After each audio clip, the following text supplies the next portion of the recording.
وَهَذَا كِتَابٌ أَنزَلْنَاهُ مُبَارَكٌ، اور یہ کتاب ہم نے نازل کی مبارکن، برکت والی کتاب ہے. برکت والی کتاب ہے. برکت کا مطلب اضافہ بھی ہوتا ہے، زیادتی بھی ہوتی ہے، لیکن حقیقت یہ ہے کہ برکت سے مراد ہے جس کام میں جیسی ضرورت ہو ایسی رحمت نازل ہو جائے.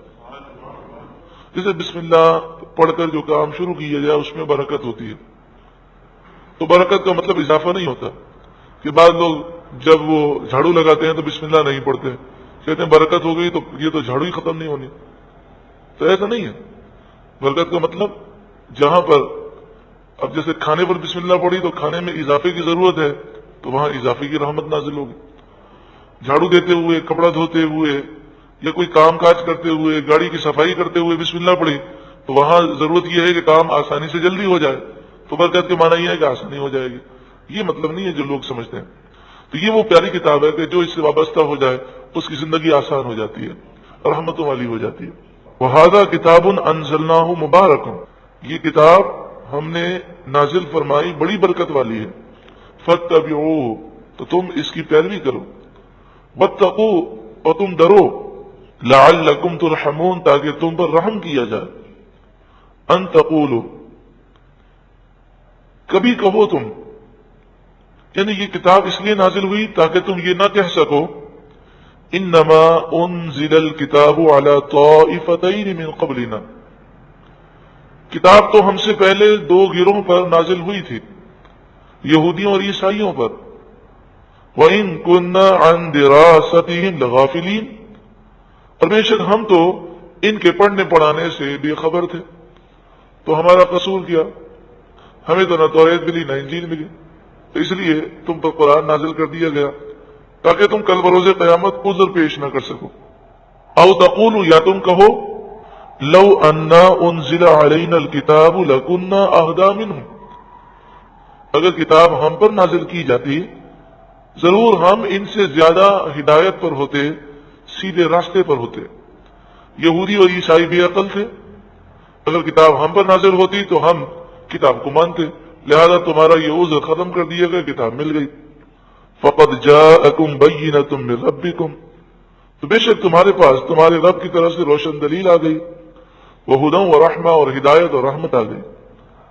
فمن اظلم ممن کذب بآیات اللہ وصدف عنہا، اور اس سے بڑھ کر ظالم کون کہ جو اللہ کی آیتوں کو جھٹلائے اور ان آیتوں سے منہ پھیر لے. صدف مانے منہ پھیر لینا.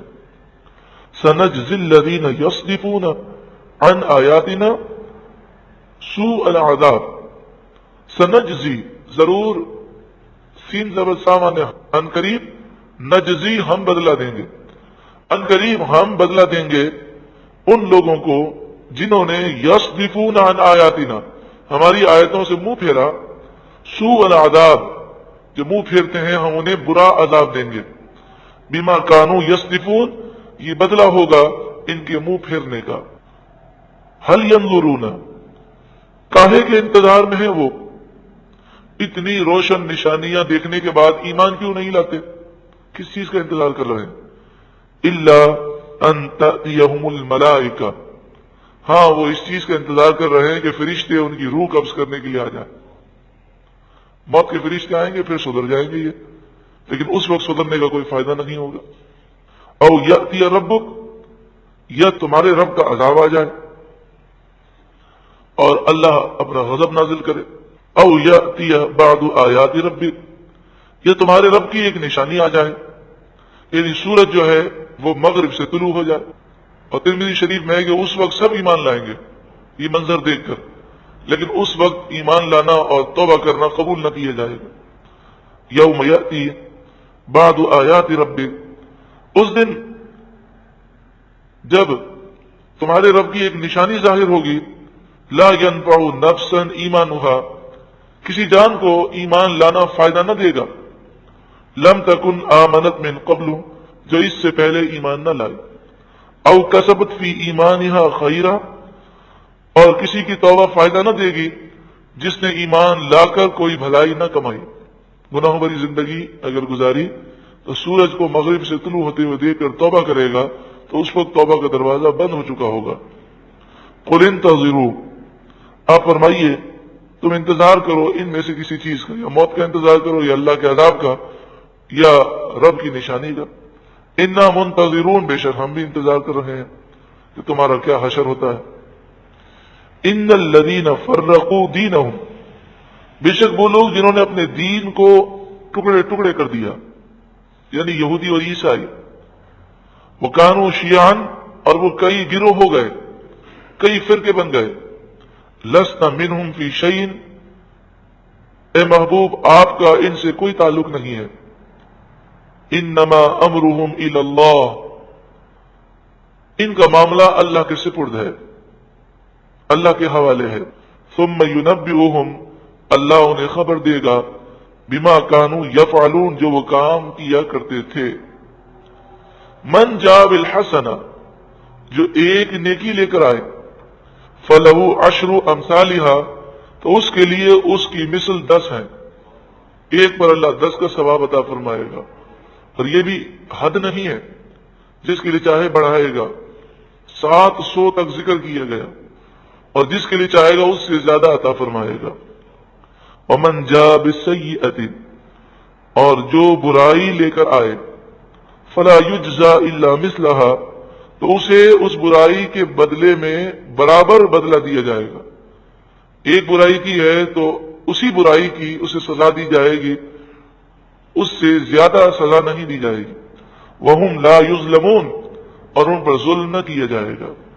اہل سنت و جماعت کا یہ عقیدہ ہے کہ برائی کی جو سزا اللہ دے گا، یہ سزا دینا عدل ہے، اور نیکی پر جو اللہ انعام دے گا، یہ نیکی کی اجرت نہیں ہے، بلکہ یہ محض رب کا کرم اور فضل ہے۔ میں نے آپ سے عرض کیا نا، میدان عرفات میں چند گھنٹے احرام کی حالت میں گزار لینا، اس میں کون سی محنت ہے، لیکن اللہ اپنے فضل سے کتنی بڑی بڑی نعمتیں عطا فرمائے گا۔ قل، اے محبوب آپ فرمائیے، اننی ہدانی ربی الی صراط مستقیم، بے شک میرے رب نے مجھے صراط مستقیم کی طرف ہدایت عطا فرمائی ہے، اور میں ہمیشہ سے صراط مستقیم پر ہوں۔ دینا قیما، مضبوط دین ہے، یہ ٹھیک دین ہے۔ ملت ابراہیم، ابراہیم علیہ السلام کی ملت ہے، شریعت ہے۔ حنیفا، ابراہیم علیہ السلام ہر باطل سے جدا تھے۔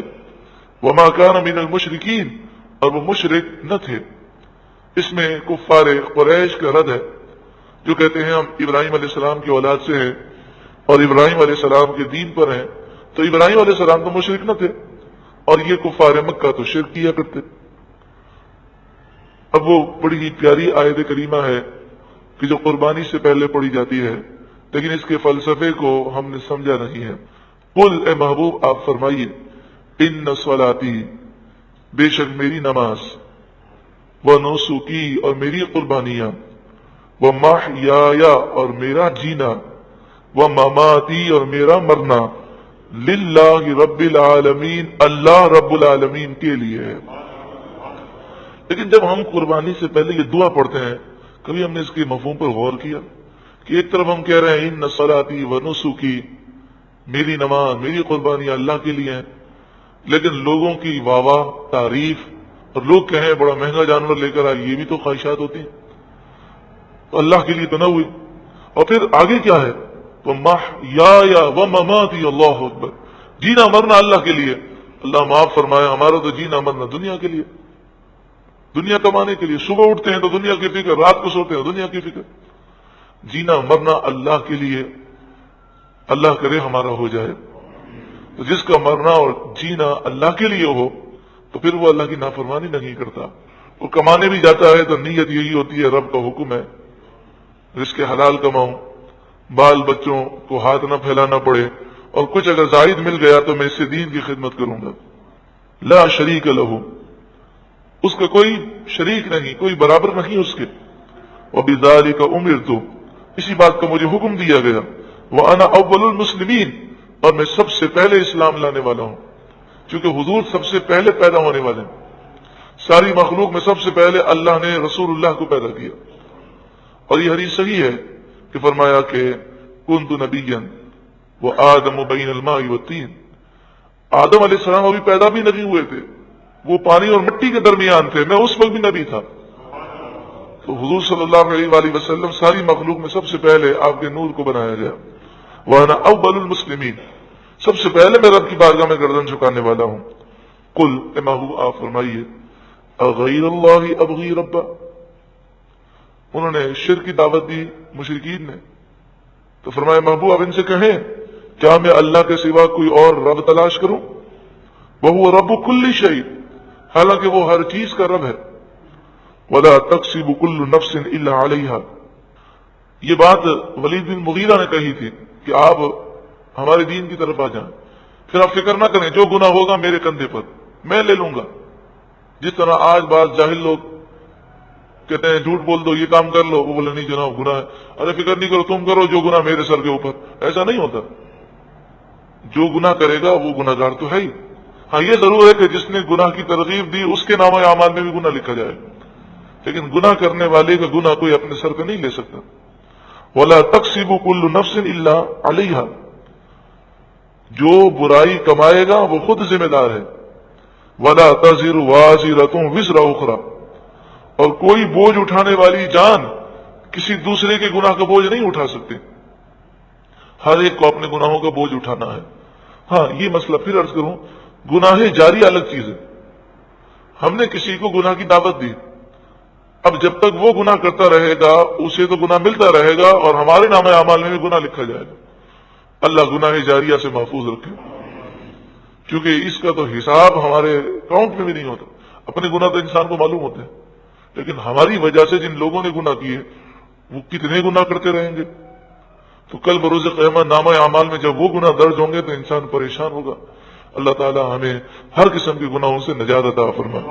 ثم الی ربکم، پھر تم اپنے رب کی طرف مرجعکم لوٹائے جاؤ گے. فینبئکم بما کنتم فیہ تختلفون، پھر وہ تمہیں خبر دے گا ان تمام کاموں کی جس میں تم اختلاف کیا کرتے تھے. سورہ انعام کی آخری آیت کریمہ ہے وَهُوَ الَّذِي جَعَلَكُمْ، اور وہی ہے رب جس نے تمہیں بنایا خلائف الارض، زمین میں نائب. اس لیے کہ نبی اکرم صلی اللہ علیہ وآلہ وسلم آخری نبی اور رسول ہیں. اب قیامت تک حضور کی امت ہے، تو جتنی امتیں پہلے گزری سب سے آخر میں آنے والی امت امت محمدیہ ہے، تو یہ سب کی نائب ہے. وَهُوَ الَّذِي جَعَلَكُمْ خَلَائِفَ الْأَرْضِ، اور وہی ہے جس نے تمہیں زمین میں نائب بنایا.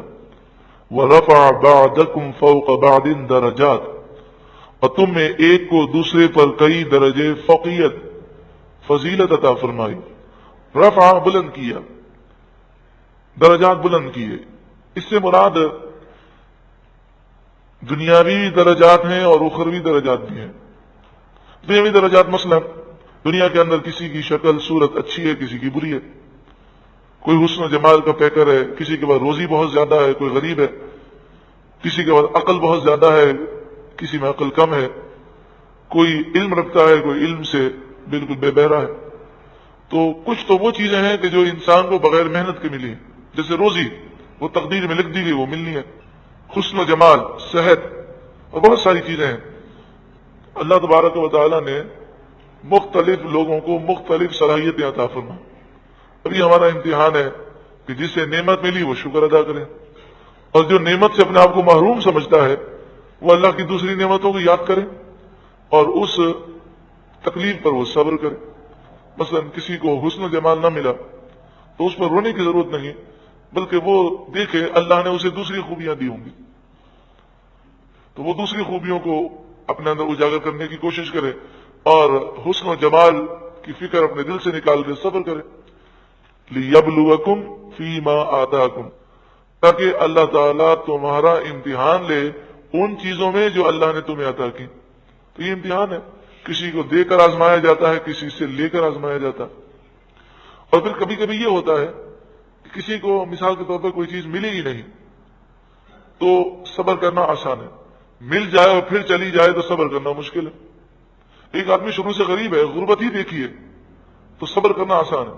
لیکن پہلے کروڑ پتی تھا اور اب اچانک سے کنگلا ہو گیا اور غربت آ گئی اور کھانے کے لالے پڑ گئے، تو یہ غربت کے ایام پر صبر کرنا بڑا مشکل ہے۔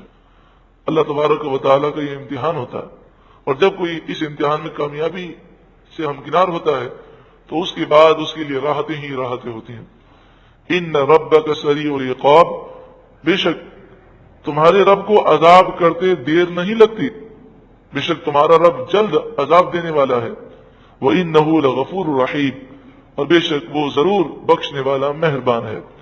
اب دیکھیں اس آیت کریمہ میں کیسی ترتیب ہے کہ اللہ کے عذاب کا بھی ذکر ہے اور اللہ کی رحمت کا بھی ذکر ہے، اور یہ بیلنس ہونا ضروری ہے۔ اللہ کی رحمت سے امید بھی ہو اور اس کے غضب سے ڈر بھی ہو، تبھی انسان کی اصلاح ہوتی ہے۔ اگر عذاب کا خوف اتنا بیٹھ جائے کہ رحمت سے مایوس ہو جائے تو یہ بھی سخت جرم ہے اور منع ہے، اور رحمت کی اتنی امید ہو جائے کہ عذاب سے بے پرواہ ہو جائے تو یہ بھی انسان کو سرکش بنا دیتی ہیں باتیں ہیں۔ بچوں کی تربیت کے لیے ضروری ہے کہ باپ کا پیار بھی ہو اور باپ کی سختی بھی ہو۔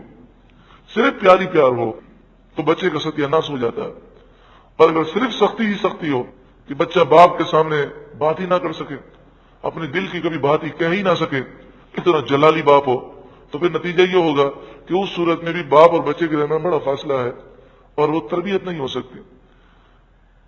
رب العالمین کی محبت اور رب العالمین کے قرب پانے کے لیے دونوں چیزیں چاہیے، اللہ کے غضب سے ڈر بھی ہو اور اللہ کی رحمت سے امید بھی ہو۔ امید کیسی ہو؟ حضرت عمر جیسی۔ ڈر کیسا ہو؟ حضرت عمر جیسا۔